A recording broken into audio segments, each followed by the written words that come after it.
Welcome to Big Blend Radio's Food, Wine, and Travel Show. We air this with the International Food, Wine, Travel Writers Association every second Tuesday and Friday, which means we get to go and cover destinations around the world, across the country, chat with travel writers and photographers. But today we're excited because we're going to talk about the association's annual conference. And this year it is going to be in St. Petersburg, Florida, November 8th through 11th. But if you're a travel writer, you're going to want to get there early or stay late or do both so you can go on the extra media trips surrounding the region. So today we're welcoming the International Food, Wine, Travel Writer Association President Chris Cutler and conference co-chairs Scott Kendall and Kathy Merchant. All of them know all about food, wine, and travel writing. They've been doing it for years, and we're excited to have them on. And when it comes to the conference, go to the website. It's IFWTWA.org, and you'll find all the information there. And even if you're not a member, this is a good time to sign up if you're a travel writer, a photographer, or a destination, definitely an organization you're going to want to hook up with. So let's start with Madam President Chris Cutler. How are you doing, Chris? Hey, Lisa, I'm fine. Thank you. How are you? Oh, doing good. Doing good. Thanks for having us. Hey, we're excited. We're always excited to have you guys on the show, but I think it's so exciting about the conference because I think we're all like, we want out and about and get back to some kind of normal. And I think what IFWTWA did, the International Food, Wine, Travel Writers Association, we all say IFWTWA, it's easier, did this last year and a half during the pandemic was absolutely incredible, doing all the Zooms and webinars and wine tastings, you know, and all kinds of things. All the writers kept busy. So it wasn't like, okay, that's it, the pandemic's hit and we're all like, you know, we're over. We're not. You guys kept going on, which was exciting to see, but even more exciting that you can all get together actually in person this year. Oh, amen to that. Amen. Yeah. And it was good. You're right about having the webinars and things to keep people involved.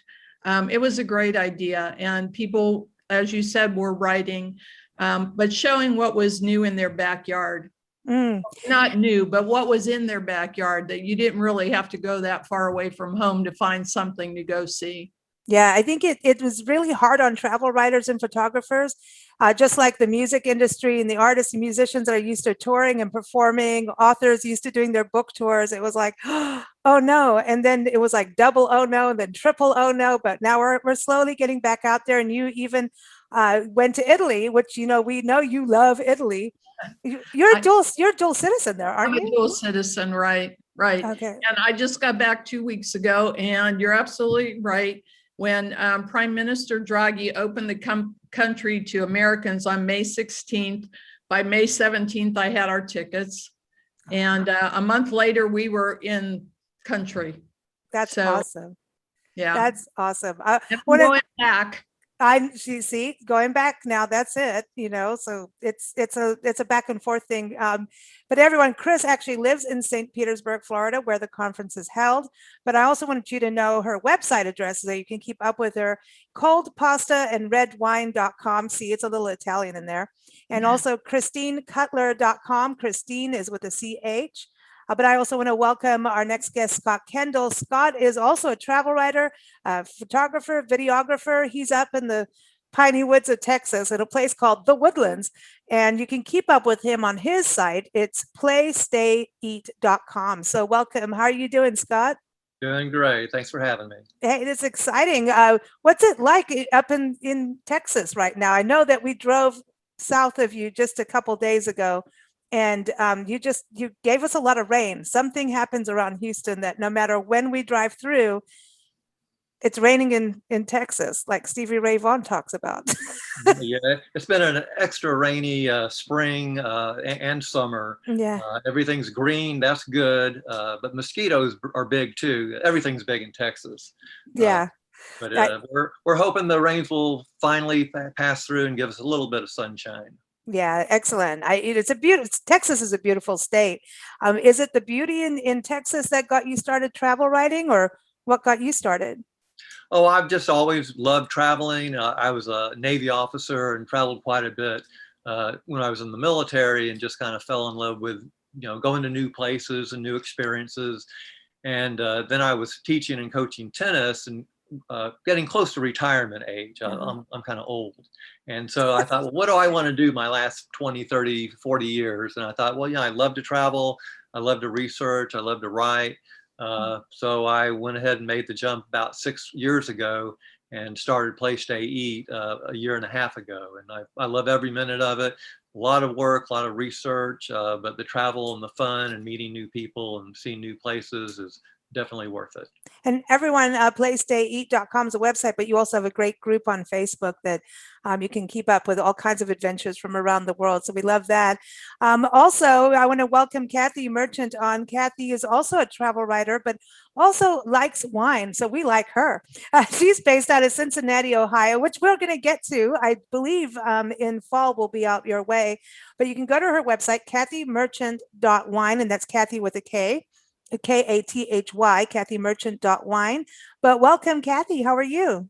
Thank you. I'm great, Lisa. Thanks again for having us. Oh, very excited to talk about the conference and also meet you and Scott and revisit with Christine. But I heard that you not only are you certified in all things wine, but you're also an author. I am. I just published my second book. And, last year, my first book was published in the middle of the pandemic, which meant no launch party. That was so horrible because it's a beautiful book about women in Cincinnati over a period of about 150 years and the contributions that they made to the arts and culture sector here. It was so much fun to do. I supervised 34 other writers and I wrote some of the profiles myself, but we couldn't launch it. So I'm actually still working on that. I'm going to be on public television in a couple of weeks to talk about a 2020 book. That's how crazy last year was. Wow. We could have a launch party for my second book, which is a biography of a very amazing woman who for 40 years at our Cincinnati Zoo was a cheetah conservationist and cat trainer, and also worked in Africa, in Namibia at the same time. So we had her launch party on her 90th birthday. Wow. Yeah, Amazing. And we actually had nice weather that day. We're talking about all the crappy rain and the muggy weather, but we had a perfect 72-degree sunny day for her birthday party. Yeah. Excellent.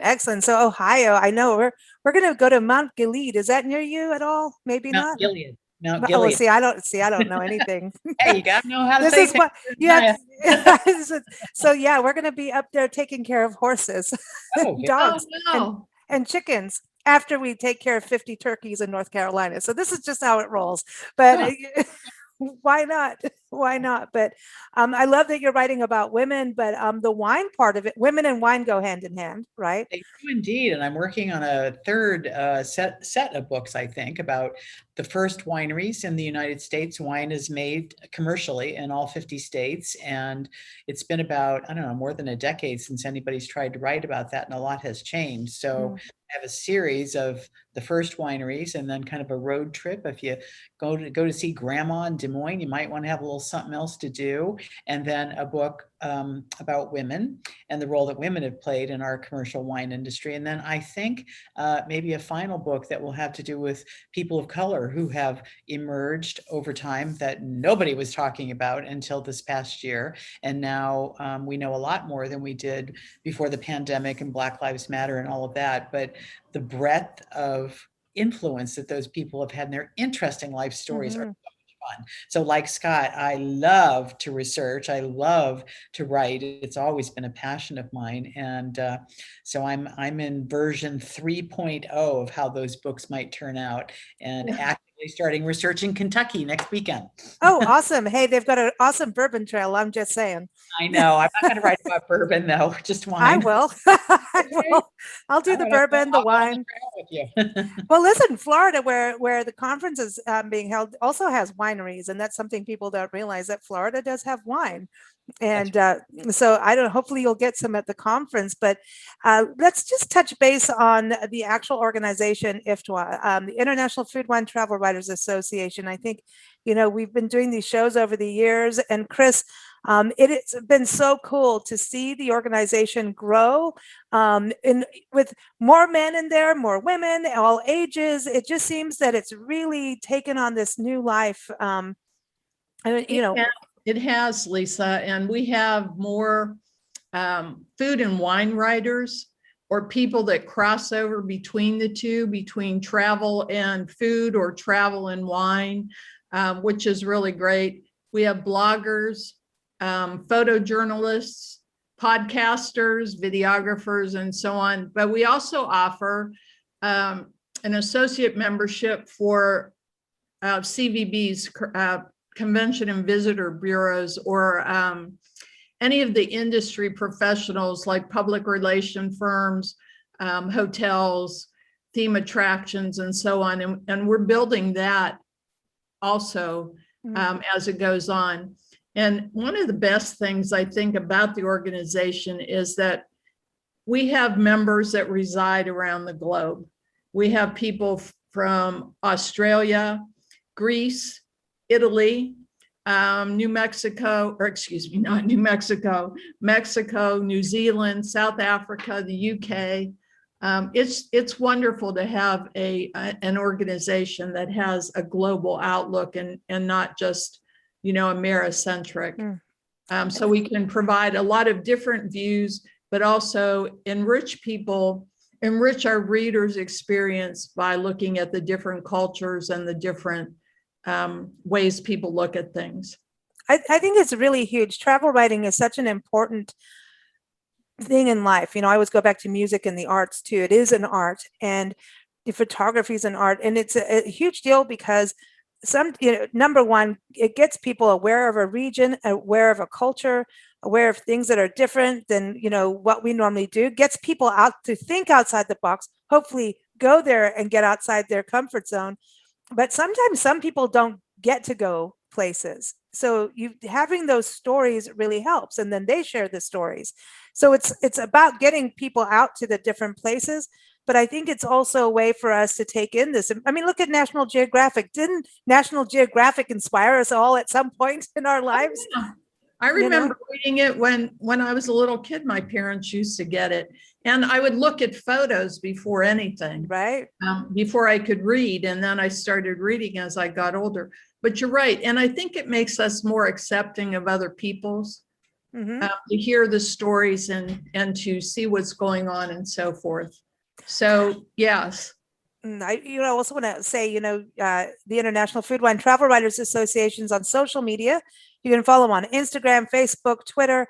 I love following you guys on Twitter. You're actually on my little tweet deck. I have my IFWTWA stream, and it's hashtag IFWTWA. And I'm like, where did she go? Oh, look what he did. Oh, it's like you're getting gossip from around the world and across the country. And it's like, and things that you just don't even think of, experiences that you just don't even, it's like, wow, you really can sleep in that place, And as the world's opening up, we're going more now. I mean, people are starting to go. We had somebody just complete a cross-country tour, and Kathy's going to France. Oh. In about, 6 weeks, Kath? Something like that. So, yeah, I don't know, Scott, we haven't talked if you're going anywhere this fall or not, but I do know, a lot of people have plans to travel. Yeah, Scott, where's your next destination? Well, I'm actually headed to Hartford, Connecticut for a few days. My wife is actually she got her doctorate in nursing last year, but they had to reschedule because of COVID. So she is actually graduating this month in Connecticut. Then I have a trip up to Wisconsin, family Awesome. up there, Colorado. My Awesome. son's over in Colorado Springs, Peterson Air Awesome. Force Base.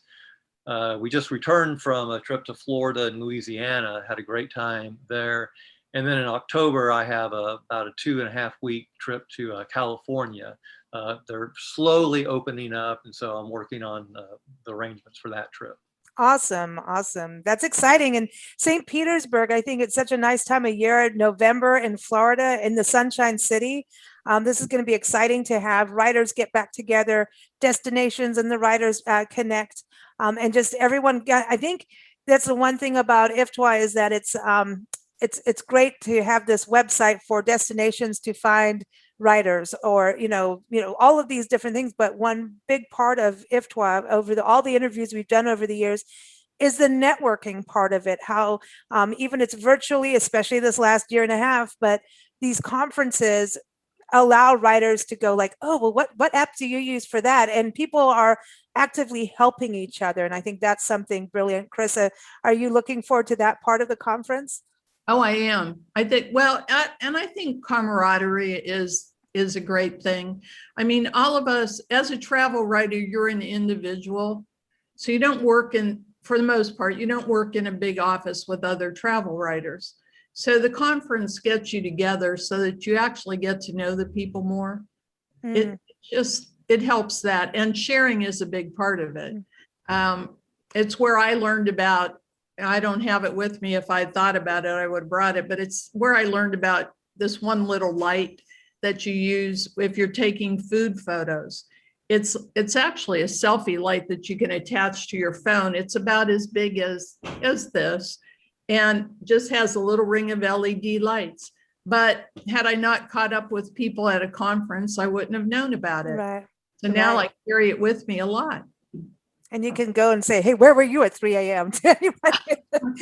So pull a Clint Eastwood. Scott, I wanted to ask about, who's attending this, because I mentioned at the beginning, even if people aren't members right now, this is a way for people to join. And it's like a cool way to get to know everybody right off the bat. So who do you expect to attend the conference? Well, we have about 200 or so members that are eligible to attend. And we probably will have, we're guessing around 60 or 70, and that'll be current members, but also non-members are also invited. So, people, writers or photographers that are maybe interested, they can always come to the conference, meet people, check things out. And if it's their cup of tea, then, they may also want to join. So we're looking forward to not only the members attending, but also guests of and friends of members. And so go ahead. I was just going to say, if a non-member attends our conference and then joins the organization within, I think it's within the month of November, then we are giving them a discount on their application fee. Okay. So, it's a good way if they want to, if they're not sure and they want to see what we do and stuff, it's a good way for them to learn and then join with a little bit of a discount. Everybody wants a discount. I'm telling you, True. There's nothing wrong with that. Kathy, I know there's, when you think about conferences, there's workshops, there's speakers, there's also the opportunity for writers in regards to the media trips. But Kathy, some of the speakers, can you tell us a little bit about that? Who's going to be speaking, the keynote speaker, those kind of opportunities? Before I lead into that, though, I would like to say I'm kind of surprised that St. Petersburg reputation has not caught up with its truth.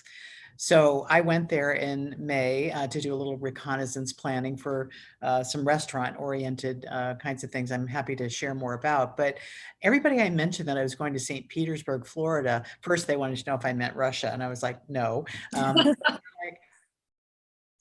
So what is it like these days? Well, I couldn't really say until I went. I think people are going to be shocked at how much has happened to develop the community of St. Petersburg, and how many attractions and how many incredible restaurants and whatnot there are. And that's all part of the experience of attending the conference, is being able to get to know a new place and hopefully write about that, as well as some of the press trips.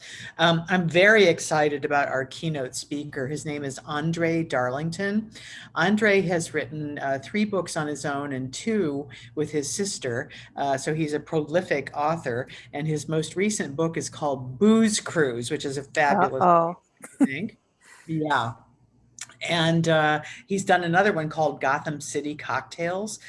So he's talking about, what does Batman like to drink? So he's definitely got a great sense of humor and a very creative person.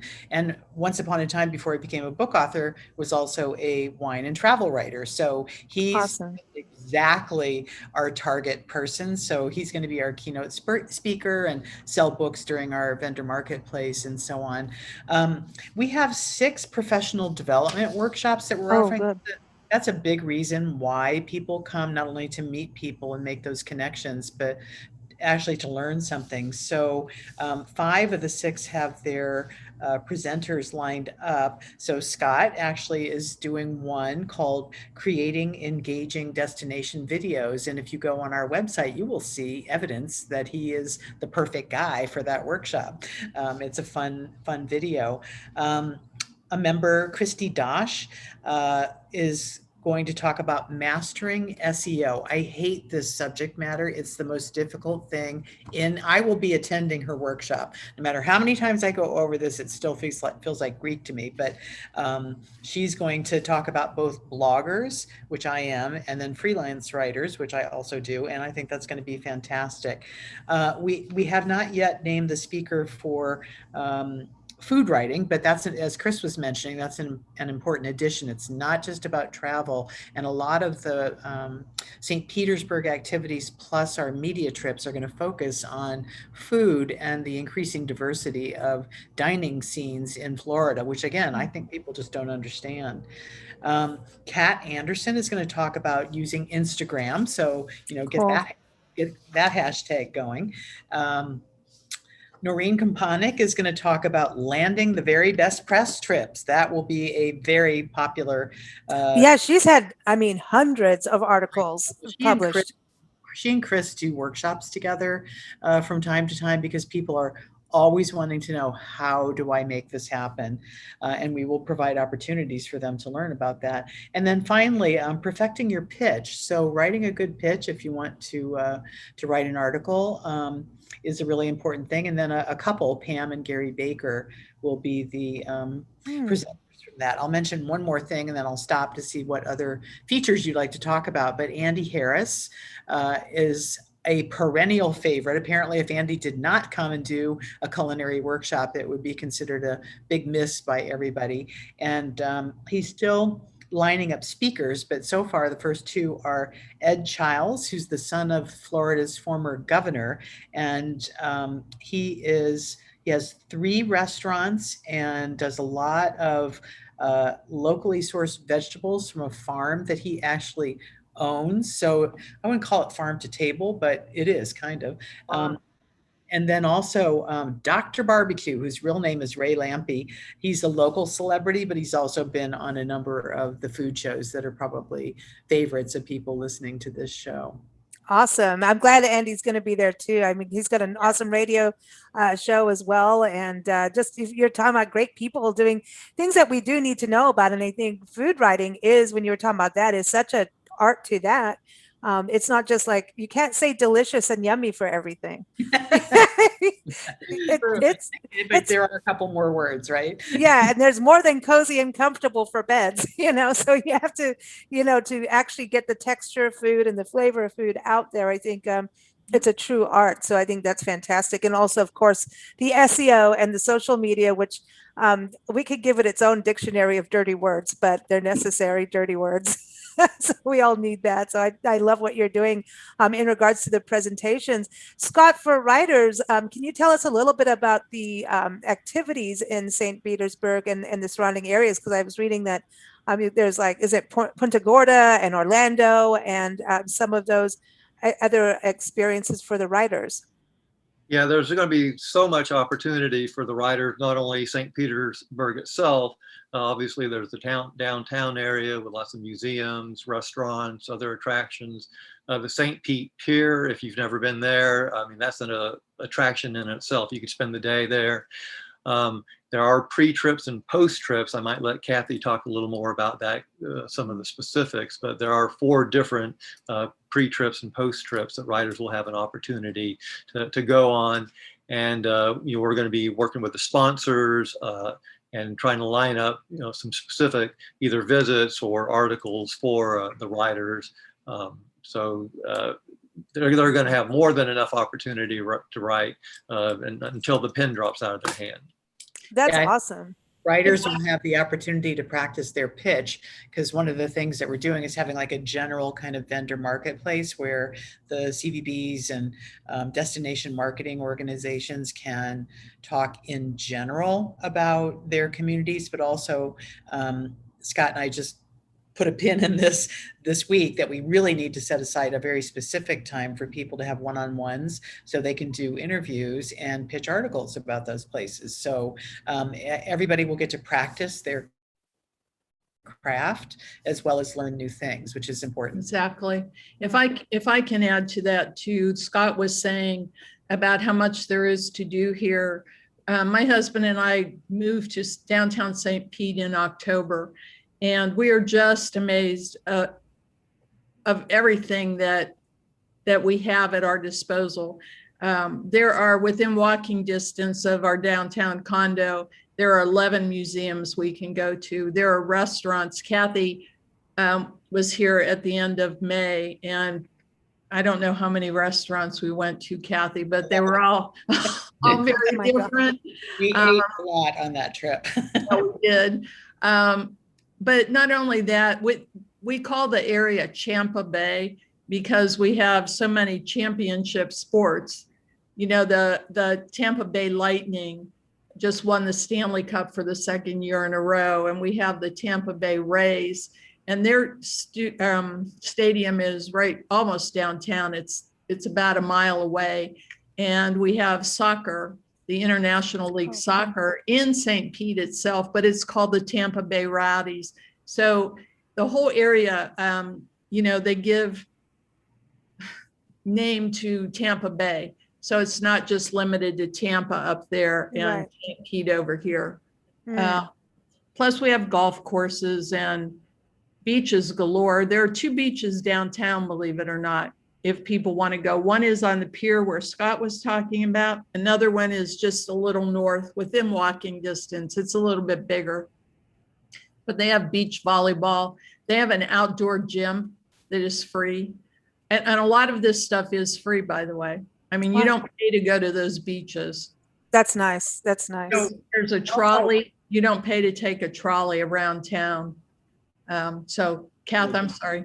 No, that's okay. I was just going to say, and people will get a chance to explore Tampa Bay by going to Tampa and Sarasota, which I guess is, you know, on the edge of Tampa Bay, but also to Orlando and then to Punta Gorda, which is kind of an interesting little trip. It's like a beach vacay, cute little town, just kind of coming into its own. And so those 2 pre-conference trips and 2 post-conference trips, and people who are coming to the conference is competitive.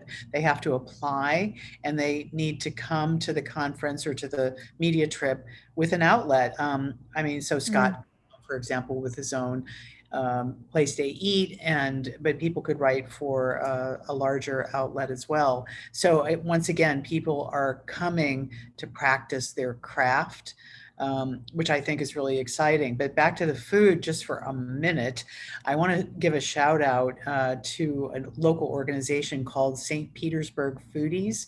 So the founders of that, Lisa Brown and Kevin Godby, are actually a couple, and they've run this organization for, I think it's about 8 years, and they're putting together a Taste of St. Pete event for us, which is going to be a fantastic feature. There's always some exciting and exotic food related event at the conference, and this will be the St. Petersburg exciting, but we're also going to do something else that's brand new. Hopefully it will work well, called a dine around.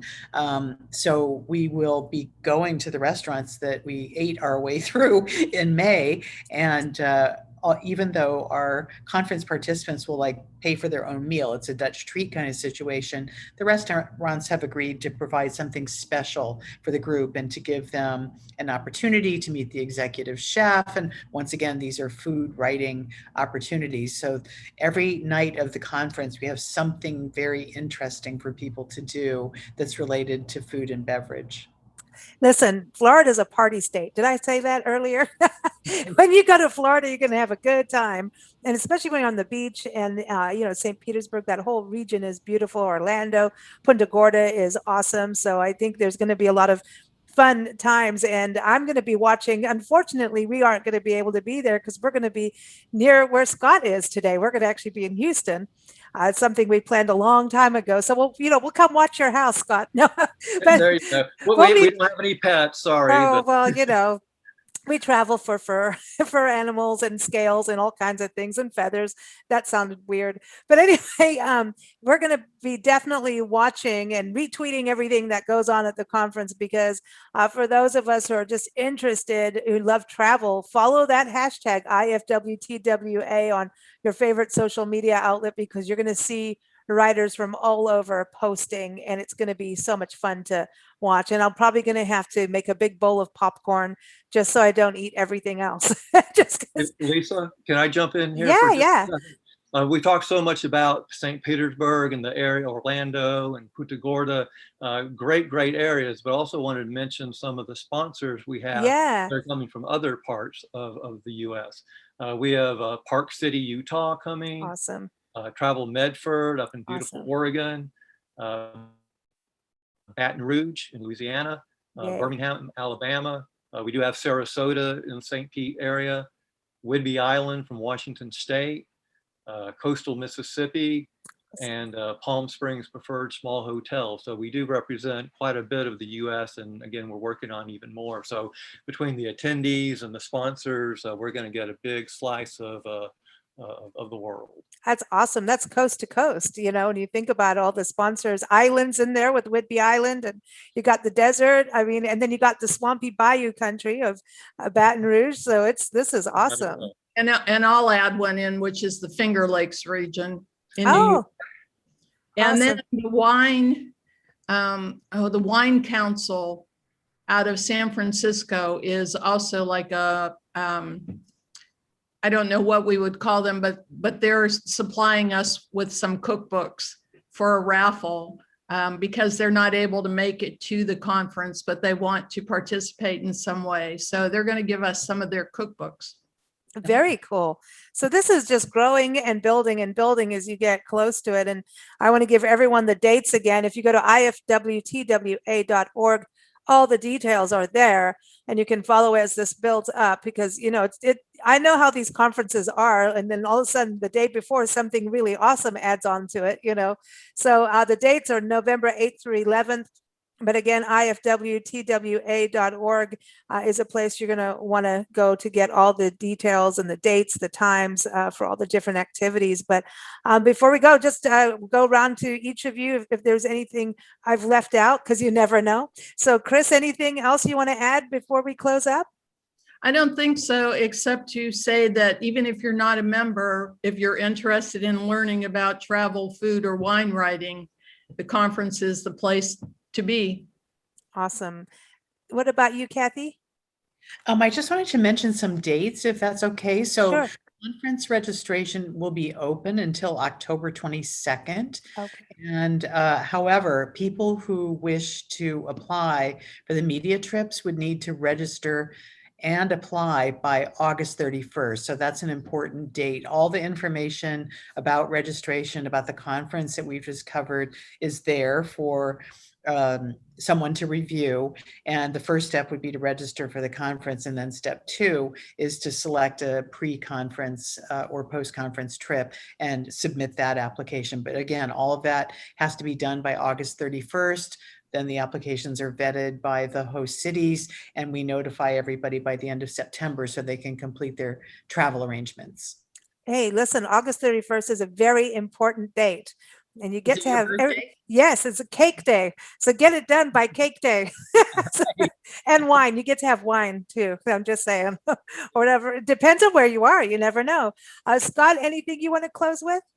I just want to say I'm really big on family, and whether it's as a teacher or a coach or when I was in the military, the whole travel writer and food writer group is a big family, and you really do get to know people on a personal note.